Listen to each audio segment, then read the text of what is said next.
کہ 1991 سے یہ جو لوگ انہوں نے ترقی ضرور کی ہے لیکن اتنی ترقی نہیں کی کہ جتنی یہ شور مچا رہے ہیں. انہوں نے وہاں پہ بھی اس کی امیج بلڈنگ کے لیے کہا کہ جو انڈیا کی اکانومی ہے one of the fastest growing and emerging economy ہے دنیا کی. انڈیا کا جو اکنامک مسئلہ ہے وہ بہت اسٹرانگ ہے. جو اس ریجن میں سب سے بڑا وہ سپر پاور ہے وہ بلکہ وہ دنیا کا سپر پاور ہے وہ چائنا ہے. ہم نے نہ صرف مودی کو عسکری محاذ کے اوپر شکست دی بلکہ میڈیا کے محاذ کے اوپر اور نیریٹو کے محاذ کے اوپر بھی بدترین شکست سے دوچار کیا. ششی تھرور جس کا انتخاب کیا گیا ہے ان کی اپنی ایک بک ہے جو کہ نریندر مودی اور انڈیا کے اوپر بی جے پی کے اوپر انہوں نے لکھی ہے. انہوں نے کہا کہ بھارت کو اگر کوئی سب سے بڑا سنگین خطرہ لاحق ہے نا وہ پاکستان نہیں ہے, وہ نریندر مودی ہے اور بی جے پی ہے. السلام علیکم ناظرین, آپ دیکھ رہے ہیں پروگرام ریڈ زون اور میں ہوں سہیل اقبال بھٹی. ناظرین, بات کریں گے کہ بھارت جو بڑے بڑے دعوے کرتا تھا, اتنے بڑے دعوے کہ دنیا کو اس نے پریشان کیا ہوتا اپنی معیشت سے متعلق, خطے کی بڑی پاور بننے سے متعلق, دفاع کے حوالے سے بڑے بڑے دعوے, لیکن بھارت کا معاشی اور دفاعی جو پورا ایک ستون تھا اس کی بنیاد جھوٹ نکلی ہے. اس جھوٹ کے نتیجے میں اس کی معیشت کا بھی پول کھل گیا ہے, اس کی دفاعی صلاحیت کا بھی پول کھل گیا ہے اور کہیں مودی حکومت منہ دکھانے کے قابل نہیں رہی. اور آپ کو بتائیں گے کہ مودی نے جو ایک ڈیلیگیشن بیرون ملک بھیجا ہوا ہے دنیا کو قائل کرنے کے لیے, اس ڈیلیگیشن کو جو ہیڈ کر رہا ہے اس جس کا نام ششی تھرور ہے, اس ششی تھرور ہی مودی حکومت کو اور نریندر مودی کو ایک کتاب لکھ کر اتنی خوفناک چارج شیٹ کر چکا ہے کہ آپ سن کر حیران ہوں گے. یہ کچھ تفصیلات بھی آپ کے ساتھ شیئر کریں گے اور اس کے ساتھ آپ کو بتائیں گے کہ وفاقی حکومت نے مختلف شعبوں کے اندر کچھ بڑے فیصلے کیے ہیں. اربوں روپے کی گرانٹ جاری کی گئی ہے, اس کا مقصد کیا ہے, اور ان مختلف منصوبوں سے جہاں پر ترقیاتی کچھ مقصد ہے اور کچھ اس کا مقصد دشمن کو جو ہم نے ریسنٹلی مارک کے حق میں نہ صرف بڑی ایک عسکری شکست سے دوچار کیا بلکہ بیانیے کے اندر بھی ہم نے اس کو شکست سے دوچار کیا, اس کے جھوٹوں کو بے نقاب کیا. اور وفاقی حکومت نے اس انفارمیشن وارفیئر کے اندر اپنے ریلیونٹ اداروں کو اسٹرینگتھن کرنے کے لیے خطیر رقم جاری کرنے کا فیصلہ کیا ہے. تو یہ تفصیلات بھی آج کے اس شو میں آپ کے ساتھ ڈسکس کریں گے. تو اس پہ بات کرنے کے لیے میرے ساتھ موجود ہوں گے سید خالد مصطفیٰ صاحب. خالد صاحب آپ کا بہت شکریہ. خالد صاحب, بھارت کی دنیا کی ایک تیسری بڑی اکانومی کی باتیں, بڑی دفاعی پاور, دنیا کے 7-8% GDP گروتھ, خطے کا بڑا پلیئر, کوئی اس کا مقابلہ نہیں کر سکتا, چائنا کو کرٹیل کرنے کے لیے لانچ کر دیا گیا اور اتنی بڑی پاور بن چکا ہے. اب اطلاعات یہ آ رہی ہیں کہ جب پاکستان نے اس کو آپریشن مارک کے حق میں, آپریشن بریان مرصوص میں بدترین شکست سے دوچار کیا ہے تو اس کا سارا جو ایک بلڈنگ اس کی عمارت جو جھوٹ کے اوپر کھڑی ہوئی تھی وہ کلیپس ہو گئی ہے. وہ کیا فیکٹس ہیں جو مختلف ایکسپرٹس نے اب اس کو ایکسپوز کیا ہے؟ بھٹی صاحب بہت بہت شکریہ. میں آپ کو اکثر کہتا تھا, پہلے بھی ہم نے کسی اپنے پہلے ویلاگ میں یہ ذکر کیا تھا کہ اس کی جو GDP کا جو وہ کہتے ہیں نا کہ شائننگ انڈیا, اور انڈیا جو ہے اس وقت ہماری 5ویں بڑی اکانومی ہے, لیکن اب انہوں نے یہ پروپیگنڈا کرنا شروع کیا ہے کہ ہماری اکانومی نے سرپاس کر دیا ہے جاپان کی اکانومی کو, اور اب جاپان سے پہلے والی اکانومی ہو گئی ہے. جاپان اب 4تھے نمبر پہ آ گیا, 3رے نمبر پہ اب انڈیا آ گیا ہے. یعنی یہ پروپیگنڈا اب کیا جا رہا ہے. لیکن یہ میں نے پہلے بھی آپ سے ذکر کیا تھا کہ 1991 سے یہ جو لوگ انہوں نے ترقی ضرور کی ہے لیکن اتنی ترقی نہیں کی کہ جتنی یہ شور مچا رہے ہیں. جب سے خاص کر مودی نے سنبھالا ہے پریمیئر شپ وہاں کی انڈیا کی, تو اس وقت سے لے کر اب تک جو کہا گیا ہے وہ پروپیگنڈا ہے, 100% پروپیگنڈا ہے.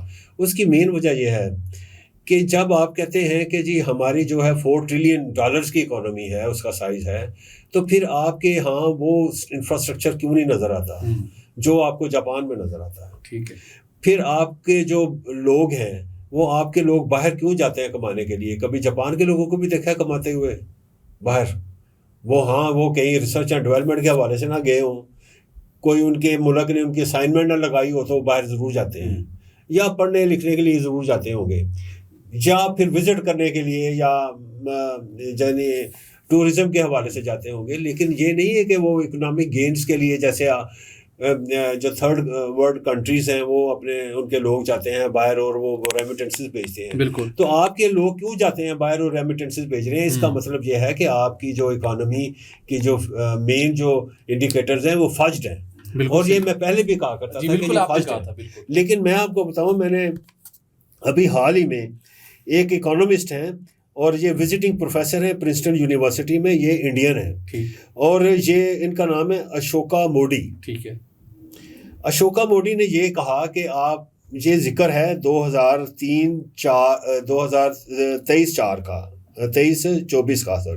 2023-24 کو ایک G20 کی میٹنگ ہوئی نیو دہلی میں. ٹھیک ہے. تو وہاں کے جو تھے فنانشل مینیجرز جو جیسے ہوتے ہیں, جیسے مودی میڈیا ہے, انہوں نے وہاں پہ بھی اس کی امیج بلڈنگ کے لیے کہا کہ جو انڈیا کی اکانومی ہے one of the fastest growing and emerging economy ہے دنیا کی. تو انہوں نے وہاں پہ بتایا کہ جو فرسٹ کوارٹر ہے اس میں ان کی 7.8% GDP آئی ہے. اچھا, 7.8%. ٹھیک ہے. لیکن اشوکا موڈی جو اکانومسٹ ہے اس نے کہا ہے کہ غلط ہے. اچھا, یہ 7.8% نہیں ہے, جھوٹ بولتے ہیں آپ. بھی انڈین ہی ہے, انڈین ہے, واضح ہونا چاہیے نا. اور جیسے ہماری ہے نا پاکستان بیورو آف اسٹیٹسٹکس, تو ہمیں بھی بڑے اعتراضات ہوتے ہیں اور ہم کرتے ہیں. ہماری جو رپورٹنگ ہے یا رپورٹ جو ہمارا میڈیا ہے بڑا آزاد ہے اس حوالے سے, تو ہم اس کو کرٹیسائز کرتے ہیں کہ یہاں پہ آپ نے ڈنڈی ماری ہے, ایسی بات نہیں ہے, یہ غلط ہے. اور ہم جو فگرز جو کوسچنیبل ہوتی ہیں, ہمارے رپورٹرز, ہمارے جرنلسٹ اس کو کانٹیسٹ کرتے ہیں باقاعدہ طور پہ. لیکن وہاں پہ نہیں ہے. جو کسی نے کہہ دیا مودی میڈیا نے اٹھانا ہے اپنی مودی گورنمنٹ کو, اس کی امیج بلڈنگ کرنی ہے, تو انہوں نے نا جھوٹ کو سچ اور سچ کو جھوٹ کہتے جاتے ہیں. تو وہاں کے جو ہے نا سر ایسے ہی نیشنل اسٹیٹسٹک آفس ہے, آرگنائزیشن ہے ان کی, تو انہوں نے جو ڈیٹا جو مرتب کیا تو اس میں اس نے کہا کہ انہوں نے انٹرنیشنل جو پریکٹسز ہیں اس کو اڈہیر نہیں کیا, اس کی پیروی نہیں کی ان لوگوں نے. انہوں نے بلکہ جو انکم ٹیکس جو انکم ہے اور جو ایکسپینڈیچرز ہیں ان کا جو ڈیٹا جو بنایا ہے اس میں انہوں نے مد نظر نہیں رکھا جو کہ بیسٹ ورلڈ جو پریکٹس ہے. تو انہوں نے جو ڈیٹا وہ کیا ہے جس کی بنیاد پہ 7.8% GDP کی گروتھ کا ٹارگٹ اچیومنٹ لے کے آ رہے ہیں, یہ غلط ہے. تو اس نے میں اکثر کہتا ہوں کہ ان کی جو ہے نا جو بتایا جاتا ہے کہ انڈیا کا جو اکنامک مسئلہ ہے وہ بہت اسٹرانگ ہے, میں مانتا ہوں ان کا پاکستان سے بہتر ہے اکنامک مسئلہ ہے, لیکن اتنا بہتر نہیں ہے کہ اس کو ہم ریجنل سپر پاور کہیں. ہماری اس وقت بھی جو ہے نا ایئر ڈومیننس ہماری ہے. فوج نے ابھی جو لڑائی کی ہے اس کے جو ہے نا ہم نے دانت کھٹے کر دیے ہیں اور بہت ہی خوفناک قسم کی ہم نے اس کو دیا. ہاں میں مانتا ہوں کہ جو اس ریجن میں سب سے بڑا وہ سپر پاور ہے, وہ بلکہ وہ دنیا کا سپر پاور ہے, وہ چائنا ہے, جو ہمارا ٹائم ٹیسٹڈ فرینڈ ہے, یہ ہم مانتے ہیں. لیکن as far as the India is concerned, تو انڈیا جو ہے اس کی نہ اکانومی کا وہ جو ہے مسئلہ اتنا اسٹرانگ ہے جتنا دکھایا جاتا ہے.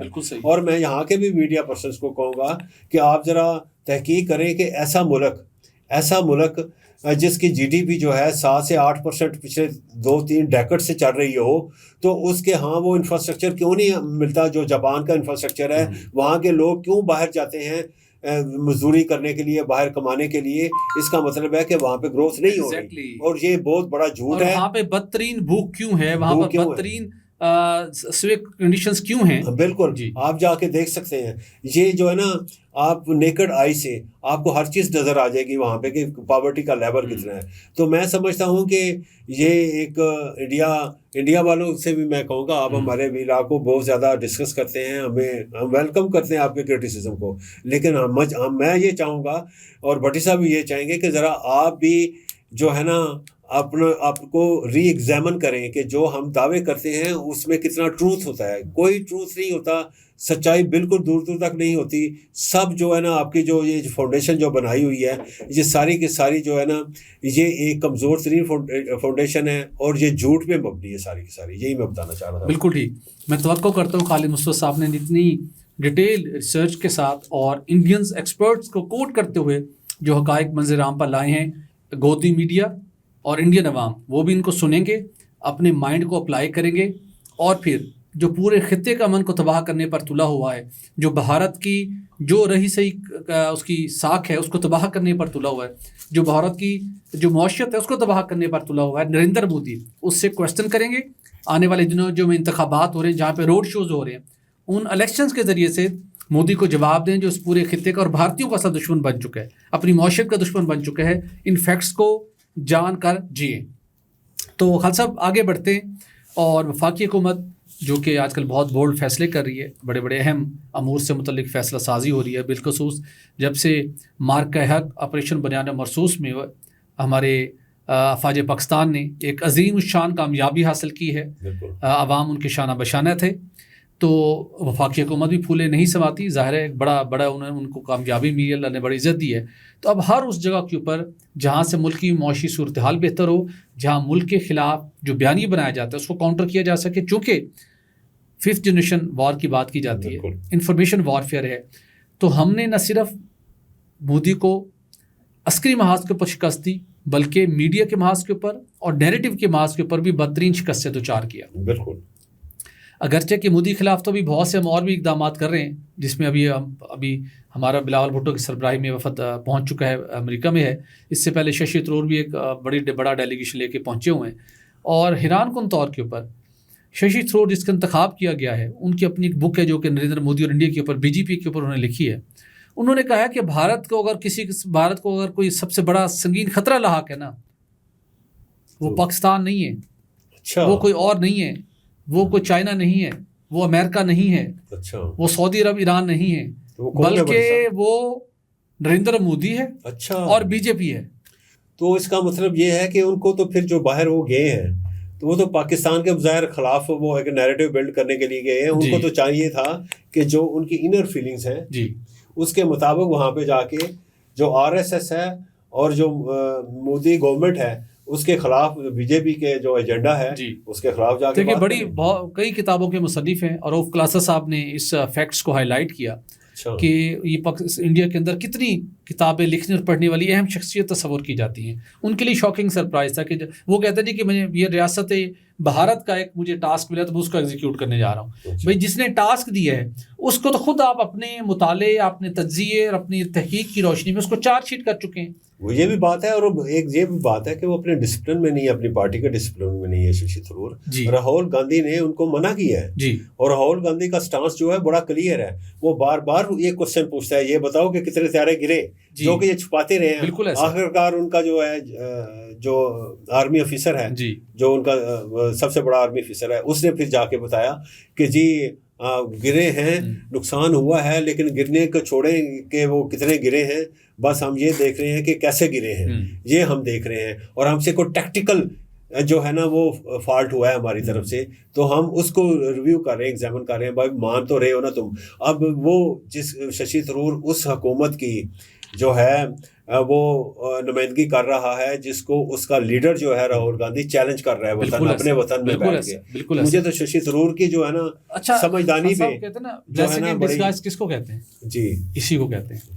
اب ہوگا کیا، جو ہمارے ممبرز موجود ہیں، مجھے اطلاعات ملی ہیں اس جو ہماری ٹیم کے اندر، اس کچھ ممبرز نے ششی تھرور کی وہ اس کتاب کا مطالعہ کرنا شروع کر دیا ہے جس کے اندر انہوں نے مودی کو لتر پریٹ کی ہوئی ہے، صحیح ہے، لتر پولا کیا ہوا ہے۔ اب وہ جہاں جائیں گے نا، پاکستان کو بڑی کم محنت کرنی، وہ ہر جگہ جائیں گے تو وہ کتاب ساتھ لے کے جائیں گے، جس کو جا کے ملیں گے وہ کہیں گے ششی تھرور مل کے گیا۔ یہ دیکھیے جناب، ہم جو مودی کے خلاف چارج شیٹ لے کے آئے ہیں، ان کے اپنے شہری نے، ان کے اپنے رائٹر نے، ان کے اپنے ایک اینالسٹ نے، ان کے اپنے ایک انٹلیکچوئل نے یہ اس کو چارج شیٹ کیا ہوا ہے، پڑھ لیجئے، یہ لائنز ہیڈ لائن اس کو ہائی لائٹ کر کے لے کے جا رہے ہیں۔ وہ اس کی کتاب ہر کسی کو تحفہ دیں گے، پڑھیں، تو وہ کتاب پڑھنے کے بعد نا سب کی آنکھیں کھل کے رہ جائیں گی جو کہ مودی اور بھارت کا اصل چہرہ ہے۔ ایک تو یہ بات ہو گئی۔ اب ایک جانب پاکستان نے بھارت کو عسکری محاذ پر شکست دی، سرحدوں پر شکست دی، اس کے بعد میڈیا اور بیانیہ کے محاذ پر بھی شکست دی۔ بالکل اس سینیریو کو اور جو ایمرجنگ چیلنجز ہیں، جو کہ فتن الہندوستان، فتن الخوارج، بھارت بیکنگ پہ ہے، وہاں پر نیریٹو بناتے ہیں، معصوم لوگوں کو مرواتے ہیں، معصوم لوگوں کو، مقامی لوگوں کو ان کے خلاف استعمال کرتے ہیں۔ بلوچستان میں، افغانستان کے اندر جو لوگ آ کے وہاں پہ کارروائی کرتے تھے، یا افغانستان سے KP میں کارروائی کرتے تھے، وہاں پہ لوگوں کی ذہن سازی کرتا تھا بھارت تھرو میڈیا اور مختلف ٹیکٹکس کے ذریعے سے، اس کا بھی ہم نے توڑ نکالا ہے۔ گورنمنٹ نے اپنے ریلیونٹ انفارمیشن ریلیٹڈ جو ادارے ہیں ان کو اسٹرینتھن کرنے کا فیصلہ کیا ہے، جدید مشینری ریکوائرڈ ہے وہ دی جائے گی، اچھا ٹیمز ہائر کی جائیں گی، اور اس مقصد کے لیے 1 ارب 70 کروڑ روپے جاری کرنے کا فیصلہ ہوا ہے، اچھا، تاکہ آنے والے دنوں میں جو ہمیں جس انفارمیشن وارفیئر کا سامنا ہے اس کو ہم ٹیکل کر سکیں، مؤثر جواب دے سکیں، اور بھارت جو اپنی پراکسیز کے ذریعے سے پاکستان کے اندرونی حالات خراب کرنے کی کوشش کر رہا ہے، کچھ ہمارے لوگ بھی کچھ سیاستدانوں کی باتوں میں آ کے آگے پیچھے ہو جاتے ہیں، ان کا بھی اس نئے سسٹم کے تحت ان کا بھی ذہنی علاج ہوگا. اور بالخصوص بلوچستان اور KB میں فتنہ الہندوستان فتنہ الخوارج، یہ لوگ جو کارروائی کرتے ہیں معصوم پڑھے لکھے لوگوں کا ذہن کو خراب کرتے ہیں، ان کا اس کے ذریعے سے ایک بیانیہ بنانے کے اندر اس فنڈ سے مؤثر اس کو یوٹیلائز کیا جائے گا. اس کے بعد ایک اور فیصلہ کیا گیا ہے. پاکستان کی کچھ عرصہ قبل ایک کمپنی بنائی گئی تھی، پاکستان انفراسٹرکچر ڈیولپمنٹ کمپنی. اچھا، اس کو گرین لائن منصوبہ جو کراچی میں بننا ہے اس کا ٹاسک دیا گیا تھا. اب بڑا فنڈز اس منصوبے کے لیے موجود تھے، 2 ارب 15 کروڑ روپے. اچھا، مالی سال ختم ہو رہا ہے، فنڈز لیپس ہونے کا خطرہ تھا. اب اس کو یہ منظوری اس کو دی جا رہی ہے کہ یہ جو رقم ہے یہ رقم PIDC کو دی جائے گی، جو PWD پہلے کام کر رہی تھی وہ بھی یہ کام کرے گی، اور اس تاکہ یہ رقم نان لیپسیبل ہیڈ میں چلی جائے، اور اس رقم کو PIDC استعمال کرتے ہوئے انفراسٹرکچر کے منصوبے وہاں پر تعمیر کر سکے گی. اس کے ساتھ ساتھ کیبنٹ ڈویژن کے انڈر ایک ہے 6 ایویشن اسکواڈرن، جس کے ہیلی کاپٹر کا استعمال کیا جاتا ہے. وہاں پہ اکثر و بیشتر نا ہیلی کاپٹرز کی ریپیئر اور مینٹیننس بڑی آ رہی ہے جی. کچھ عرصہ پہلے بھی ہم نے ایک سٹوری کی تھی، ان کے لیے بھی جاری کیے گئے تھے، چونکہ یہ ہیلی کاپٹرز کے باہر کی کمپنی ہے، ان کے ساتھ آپ کے لانگ ٹرم ایگریمنٹس ہیں، اور وہی کمپنی آپ کو پھر اس کو وہ سروسز دیتی ہیں. تو ان کابینہ ڈویژن کے انڈر جو ہیلی کاپٹرز ہیں ان کی ریپیئر اور مینٹیننس کے لیے بھی 1 ارب 64 کروڑ روپے جاری کرنے کا فیصلہ کیا. تو اس میں کس نوعیت کے ہیلی کاپٹرز ہوتے ہیں؟ یہ جو ہمارے وزیر اعلیٰ کے پاس ہوتے ہیں، پرائم منسٹر کے جو زیر استعمال ہوتے ہیں، وزراء اعلیٰ کے زیر استعمال ہوتے ہیں، یا یہ جو ہمارے آرمی کے زیر استعمال؟ نہیں جی، یہ جو وزراء اعلیٰ کے ہیں وہ پروونشل گورنمنٹ ان کو سیپریٹ ڈیل کرتی ہے. جو آرمی کے زیر استعمال ہیں وہ ان کے اپنے ڈیفینس بجٹ سے سیپریٹ ان کو ڈیل کیا جاتا ہے. یہ وہ بنیادی طور کے ہیلی کاپٹر ہے جو پرائم منسٹر پاکستان یوز کرتا ہے. VIP ایکٹیویٹیز کے لیے استعمال کیا جاتا ہے. جو وزیر داخلہ ہیں کبھی کبھار ان کے زیر استعمال ہوتا ہے. تو یہ وہ ہیلی کاپٹرز ہیں جن کی اب آپریشن اینڈ مینٹیننس کے لیے یہ رقم جاری ہوگی. تو ناظرین آج کے لیے اتنا ہی. آئی ہوپ کہ آپ اپنی عید کو بڑا انجوائے کر رہے ہوں گے، اپنے پیاروں کے ساتھ آپ پکوان کھا رہے ہوں گے، مزے بڑے کے کھانے انجوائے کر رہے ہوں گے، اور اپنے دوستوں کو، اپنے عزیز و قارب سے ملاقاتوں کا سلسلہ بھی جاری ہوگا. اپنی عید کی خوشیوں میں اپنے ان سب پاکستانی جوانوں کو جو وطن عزیز کی سرحدوں پر مامور ہیں اپنے وطن کے پاک سرزمین کے دفاع کے لیے، ان کو بھی یاد رکھیے گا اپنی خوشیوں میں، ان کو مت بھولیے گا. اور اس کے ساتھ ساتھ کشمیر اور غزہ کے مسلمانوں کو بھی مت بھولیے گا. ان کے لیے بھی ان خوشیوں کے موقع کے اوپر دعا گو رہیے گا کہ انہیں بھی اللہ تعالیٰ ایسی ہی خوشیوں سے سرفراز کرے. تو آج کے لیے اتنا ہی. مجھے اور خالد مصطفیٰ صاحب کو دیجیے اجازت. اپنا رکھیے گا خیال. اللہ حافظ.